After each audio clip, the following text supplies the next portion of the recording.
Alors, bonjour tout le monde. Je suis pas certaine que le live fonctionne pour tout de suite. Donc, oui, alors bonjour tout le monde, ici Jannick Léonard du Yoga des Saisons. Alors, ça fait longtemps que je vous ai pas fait un petit coucou en direct, en personne. Mais voilà, donc l'inspiration m'est venue hier, puisque il y a du mouvement cet automne. Ah, le soleil il sort. Donc, ben voilà, je voulais juste vous donner, dans le fond, les grandes lignes de comment adapter votre routine pour l'automne, comment on voit ça à travers le yoga des saisons. Puis, moi, ça fait presque 10 ans que j'applique ça. Et par exemple, dans le livre que j'ai fait, le manuel pour l'automne, ça c'est le manuel pour l'automne que j'ai fait il y a environ 8 ans. Puis c'est encore la même chose. Sauf que cette année, c'est un peu différent. Puis c'est ça que je voulais vous parler. Donc, il y a beaucoup de mouvements, il y a beaucoup d'incertitudes, il y a beaucoup euh, d'anxiété en ce moment dans le monde. Puis bien que le yoga des saisons s'applique donc à chaque saison, il y a des fondements qui ne changent pas. La seule variable, c'est nous et l'environnement qui nous entoure.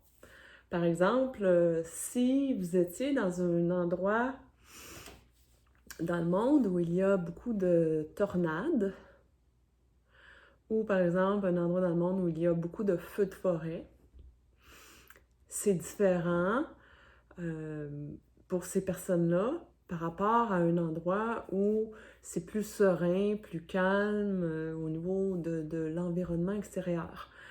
Donc, on s'adapte à ce qui se passe à l'extérieur. Et également, les événements. Donc, les événements qui se passent dans le monde. Parfois, il arrive des événements assez tragiques, loin de nous. Donc, ça peut être dans un autre pays, comme pour nous, au Québec, ça peut se passer euh, en Europe, ça peut se passer en Afrique, mais un événement qui est d'une ampleur assez grande, ça peut être même un volcan, ou, peut évidemment nous affecter, nous. Et moi, je le voyais dans les classes que j'enseignais, par exemple, au, au gré des saisons. S'il y avait un événement majeur qui venait nous chercher, ça apparaissait automatiquement dans la façon dont les gens arrivaient dans le cours. Alors, avec la crise sanitaire en ce moment, euh, il y a, ça amplifie, si on veut, les effets Vata. Et celles qui connaissent l'Ayurveda vont savoir que Vata est très déstabilisant. Quand il est en déséquilibre, on va ressentir davantage d'incertitude, d'anxiété, de peur, euh, la peau sèche, difficulté à dormir, euh, donc difficulté à retenir les choses. Donc ça, c'est Vata en excès. Et là, en ce moment, il y a beaucoup de peur, beaucoup d'incertitude. Donc ça vient ajouter à ce qui se passe naturellement dans l'environnement l'automne. Donc, douces. Soyons douces sur nous-mêmes. C'est vraiment ça. J'ai vraiment fait la transition. Moi, à partir de l'été, dès que c'est la rentrée, j'ai fait la rentrée avec mes enfants, les 2 premières semaines. Donc là, on est placé, on est enraciné, groundé, ancré. Et là, j'ai senti le besoin d'aller me connecter avec la nature. Donc, je fais beaucoup de randonnées en forêt l'automne. Et ça me permet de m'ancrer. Donc, bien que le yoga des saisons, c'est modifier sa pratique de yoga, mais c'est aussi modifier son quotidien. Donc, on modifie tranquillement la façon dont on va manger. On va modifier tranquillement notre horaire. On va modifier le type d'activité qu'on va faire. De toute façon, ça se fait naturellement. Donc, pour ceux et celles qui étaient en vacances pendant l'été ou plus ou moins en vacances, ou bon, on est plus à l'extérieur, on se baigne, on va... Donc, il y a plus d'activités de vacances. L'automne, c'est comme une rentrée scolaire, mais il y a aussi quelque chose qui se passe au niveau de la nature. La nature se transforme pour s'en aller en dormance pour l'hiver. Ben, en dormance, un petit peu plus au ralenti si on veut. Donc, c'est un peu ça, c'est de vraiment aller chercher cette transition-là et se connecter à l'environnement. Donc, cette année, parce que je sais que ce sera peut-être pas nécessairement facile pour tout le monde, celles qui habitent en ville. Vous êtes entouré de béton, vous êtes entouré de bruit, de trafic. C'est bien difficile d'aller chercher la connexion à la nature, mais dans toutes les villes, il y a un parc. C'est sûr qu'il y a beaucoup de monde parfois dans les parcs, mais c'est tellement nécessaire en ce moment. Parce qu'on a besoin de se connecter à Gaïa. On a besoin de ça en ce moment. Il y a trop de mouvements. Il y a trop d'incertitudes. Il y a trop de... On ne sait pas. On est comme en attente. Alors, Vata est comme doublement amplifié en ce moment. Alors, on a besoin de s'ancrer. Puis, surtout pour nous au Québec, avant l'hiver, où c'est bien difficile d'aller se mettre les pieds dans la terre, dans le gazon, dans le sable. L'hiver, on n'a pas vraiment la chance de faire ça. Donc, en profitez en ce moment. Allez vous connecter. Faites un câlin aux arbres, je ne sais pas, mais il faut... Faites du jardinage. Connectez-vous à la terre. Donc ça, c'est ce que je vous dirais qui est différent cette année. Bien que l'automne, je fais beaucoup de randonnées. C'est comme quelque chose... On vit, nous, dans les montagnes, on est dans les Laurentides au Québec, alors c'est facile pour nous.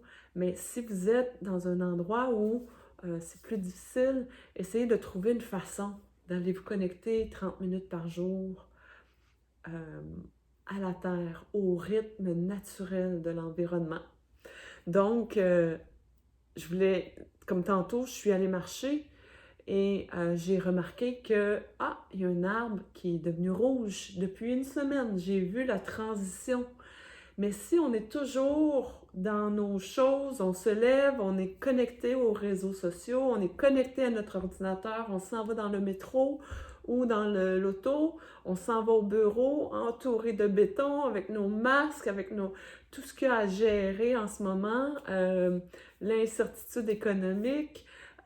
On revient à la maison, on peut pas vivre au rythme de la terre, de la saison, si on ne se connecte pas à la lumière naturelle, aux arbres, à la terre, à l'eau.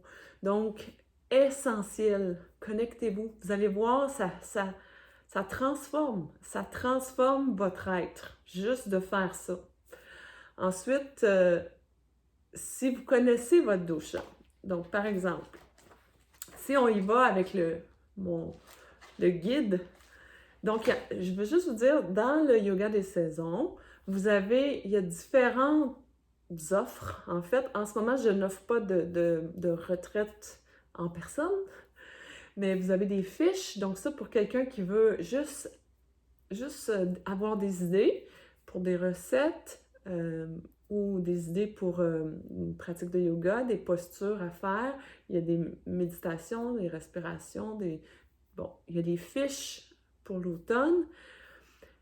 Il y avait les retraites que là j'ai mis en pause pour l'instant. Et il y a la formation du yoga des saisons. Ça, c'est plus pour les professeurs de yoga ou celles qui sont avancées dans leur pratique, qui comprennent le jargon du yoga, si on veut, parce qu'on voit plusieurs choses dans la pratique de yoga, comment monter nos séquences, comment s'adapter pour chaque saison. Donc, si ça vous intéresse, allez voir ça. Sinon, c'est un peu pour ça que je fais les lives gratuits. Donc, c'est vraiment pour vous donner des grandes lignes. Alors, quand je vous ai parlé du mouvement, qu'est-ce qui est prédominant? Donc, les mots-clés pour l'automne, c'est stabilité. Stabilité, dans le fond. C'est vraiment ça, c'est le calme, c'est... J'essaie juste d'aller voir. Solidité, stabilité, sécurité. Alors, imaginez quelqu'un, je vais vous donner un exemple, quelqu'un qui a beaucoup de vata, qui est en déséquilibre de vata, donc ce qui a beaucoup à l'automne, qu'on amène une personne hyper anxieuse, par exemple, qui a peur, qui se sent pas en sécurité, puis on l'amène, on dit « Oui, viens-t'en, on va aller sauter en parachute. » Imaginez comment cette personne-là va se sentir intérieurement. Donc, juste une personne qui est comme déstabilisée, anxieuse, qui a peur, qui a peur de l'avenir. Souvent, l'anxiété, c'est peur de l'avenir. Hein? Dépression, c'est par rapport au passé. Anxiété, c'est on est incertain par rapport à l'avenir. On a peur. Et que là, on l'amène sauter en parachute. Imaginez le niveau d'anxiété qu'elle va vivre. Donc, c'est un peu ça. C'est que à l'automne, si vous êtes déjà une personne anxieuse, vous allez vous sentir davantage comme ça si vous ne faites pas les choses pour un peu vous aider à venir vous ancrer, à créer de la sécurité et vous sentir solide. Donc, sentir solide, d'aller vous enraciner, ça peut être dans les postures de yoga, faire des postures plus lentes, rien qui va vous pousser, rien de nouveau, rien de... sur les mains, par exemple, posture, si vous avez la difficulté avec l'équilibre sur les mains, vous ne faites pas ça l'automne, vous pouvez en faire. Mais si vous avez besoin de sécurité, que vous sentez que vous avez besoin de sécurité, allez vers les choses que vous connaissez et cultivez sur ces choses-là. Donc, vous bâtissez sur ça. Et là, vous allez renforcer ce sentiment de sécurité intérieure. Donc, dans la pratique de yoga, par exemple, à l'automne, moi, je suggère beaucoup un yoga très doux, un yoga régénérateur, yin yoga, lent, vraiment quelque chose de nourrissant. Puis, dans la pratique des pranayamas, si vous en faites, vous faites Nadi Shodhana, donc vous pouvez faire vraiment des respirations de base pour vous sentir bien, solide. Alors, ce qu'on va faire, par exemple, on va, dans notre quotidien, on va essayer d'en mettre moins dans notre horaire. Puis je sais que c'est difficile pour beaucoup d'entre nous, surtout ceux qui sont parents, qui ont la rentrée scolaire, ceux qui ont des entreprises en ce moment et qui ne savent pas s'ils vont garder l'entreprise ouverte ou s'ils vont devoir fermer leurs portes. Beaucoup d'incertitudes. Essayez de diminuer la charge de travail. Essayez de vous en tenir à l'essentiel. Donc, qu'est-ce que je peux faire aujourd'hui en respectant mes capacités, en respectant mon temps, en m'honorant en tant que personne, parce que moi, j'ai besoin de me sentir en sécurité, solide. Donc, c'est vraiment dans cette approche-là qu'on va prendre l'automne. Ensuite, ce que vous pouvez faire au niveau de l'alimentation, par exemple, vous allez boire des breuvages chauds, des repas chauds, Vous allez essayer de faire des repas avec des légumes racines, c'est le temps de l'année. Alors, on fait des repas qui sont nourrissants, qui nourrissent le cœur, mais pas de petites salades froides, là, avec des petites pousses, puis des graines. Ça va...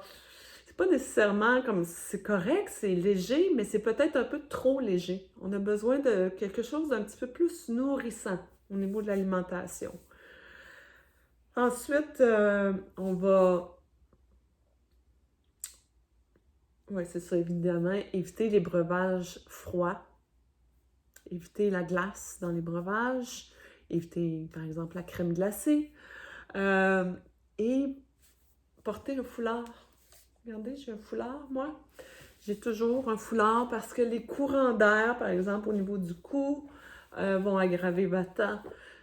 Lorsque vous avez des frissons, donc on s'habille chaudement, on veut avoir chaud parce que Vata, c'est froid, c'est sec, c'est venteux, c'est le mouvement. Hein? Donc, on veut venir équilibrer ça. Alors, pensez à des choses, donc avoir toujours une petite laine, un foulard autour du cou ici, s'assurer qu'on n'a pas froid. Si vous partez faire une marche à l'extérieur, habillez-vous en layers, en couches. Et si vous avez chaud, vous en enlevez, mais au moins vous n'aurez pas froid. Donc ça, c'est des trucs pour vous aider à garder tout ça en équilibre. Alors, des postures que vous pourriez faire, par exemple, des postures de yoga. Vrikshasana, donc évidemment la posture de l'arbre, Uttanasana. Donc on maintient Uttanasana, la pince, donc ça, la pince vers l'avant debout.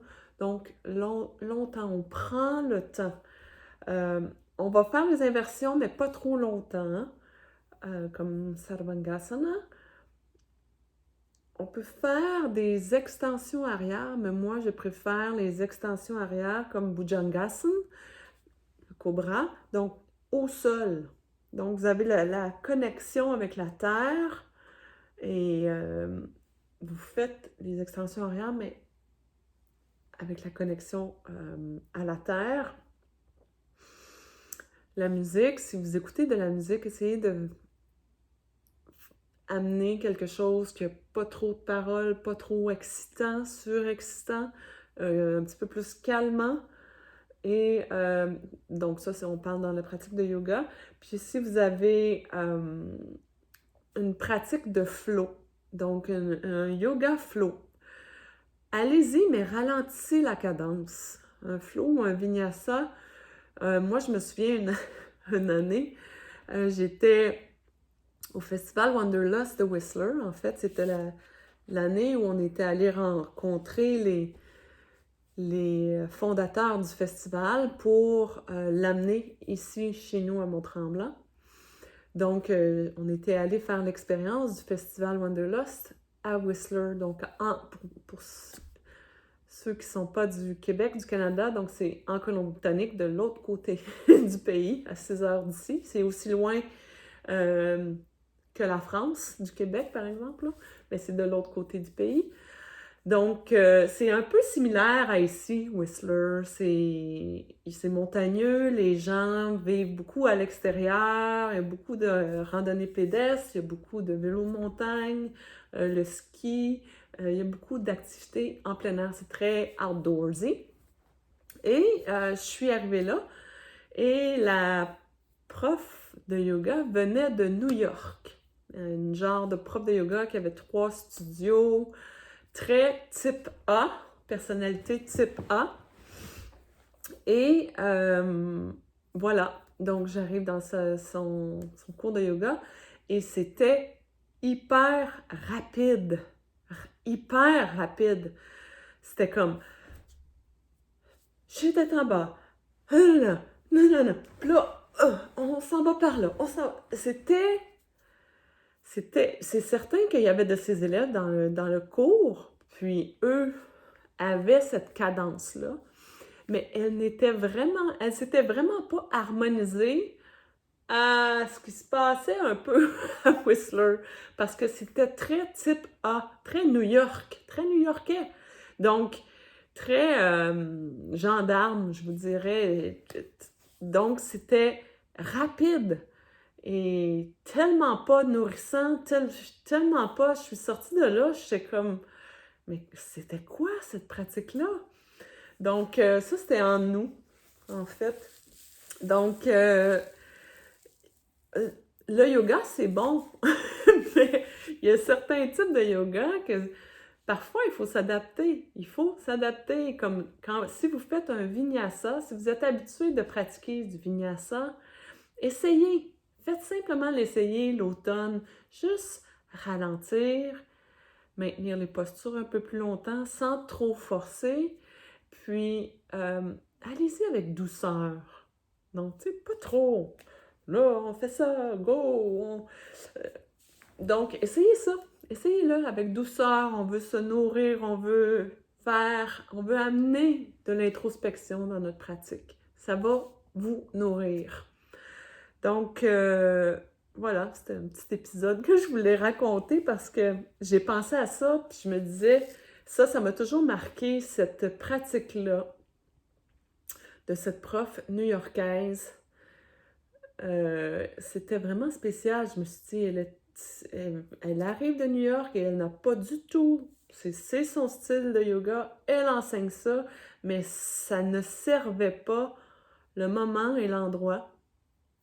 Les gens, plus ou moins, c'était assez chaotique comme cours.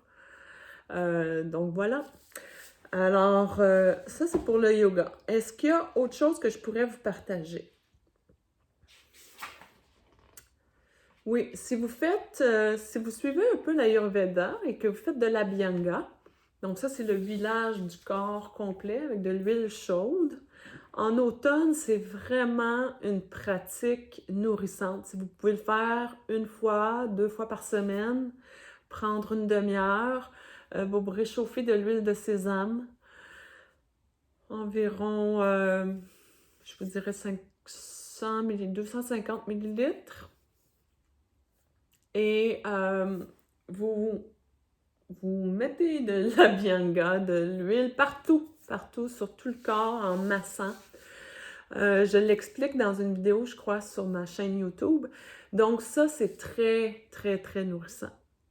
Donc, si vous sentez que vous êtes en train de perdre les pédales, que vous allez péter votre coche, que vous vous sentez dépassé par les événements, que vous ne savez plus, que vous êtes déstabilisé, que vous avez envie de pleurer, que vous savez plus ce que vous allez faire avec votre entreprise, avec votre pratique de yoga, si vous enseignez.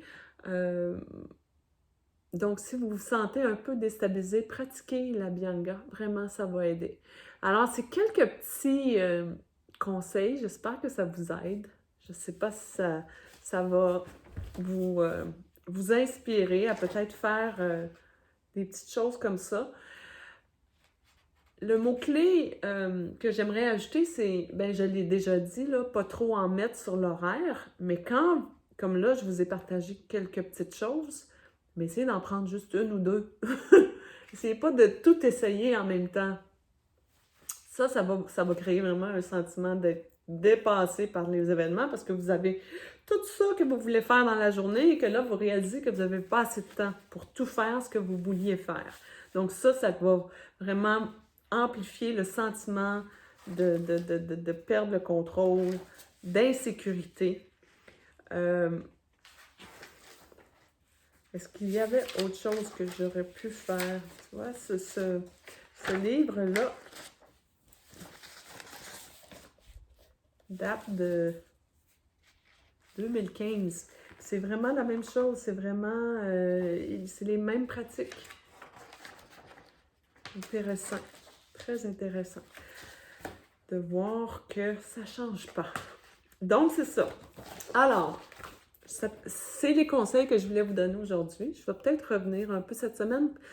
Pourquoi je vous faisais le petit coucou, c'est que j'ai réalisé qu'il y avait des profs qui s'étaient inscrites pour la formation en ligne du yoga des saisons. Donc, depuis 2 ans, je ne suivais pas,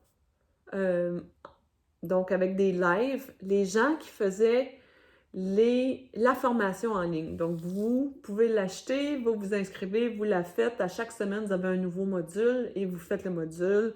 Toute l'information est là en ligne. C'est vraiment fait pour que vous soyez autonome dans tout ça.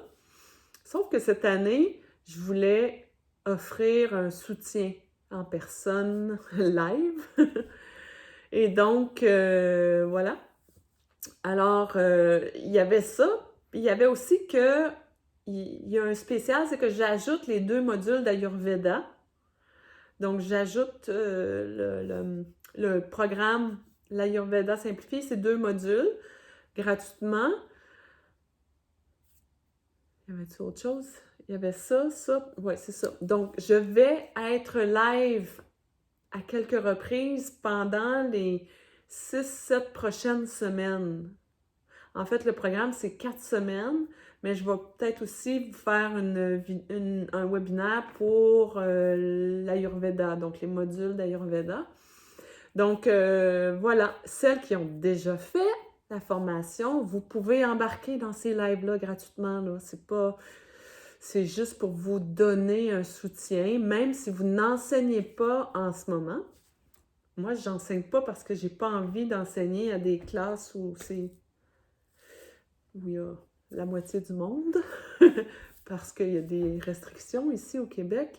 Donc, comme ça. Donc, si vous n'enseignez pas, vous pouvez quand même juste vous ressourcer, venir chercher de l'information pour votre pratique personnelle.